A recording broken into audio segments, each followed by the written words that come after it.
السلام علیکم سامعین، 23 ربیع الثانی اور 8 نومبر ہے۔ خبر کا عنوان ہے حملے میں فلسطینی صدر بال بال بچے۔ اطلاع کے مطابق فلسطین کے صدر محمود عباس کے قافلے پر زبردست فائرنگ ہوئی ہے، جس میں محمود عباس صاحب بال بال بچ گئے ہیں۔ بتا دیں آج کل فلسطین کے صدر ہیں محمود عباس، جن کے قافلے پر یہ حملہ ہوا ہے۔ دراصل جب کوئی قوم اکٹھا ہو کر نہیں لڑتی ہے اور اپنے مقصد کے حاصل کرنے کے لیے ایک پلیٹ فارم پر نہیں ہوتی ہے تو یہ ہوتا ہے۔ حملہ کوئی کیا کرتا ہے، نام کسی کے لگ جاتا ہے۔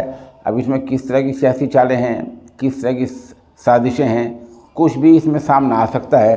بہرحال فلسطین کے صدر پر یہ حملہ ہوا ہے اور اس سے پتہ چلتا ہے کہ جو فلسطین کی دشمن طاقتیں ہیں وہ ہر طرح سے فلسطین کو کمزور کرنے پر لگی ہوئی ہیں۔ ایک طرف غزہ پر حملے ہو رہے ہیں، ایک طرف فلسطینی صدر کو مارنے کی کوشش ہو رہی ہے، تو اس طرح پورے فلسطین پر قبضے کی ناپاک کوشش کا سلسلہ چل رہا ہے۔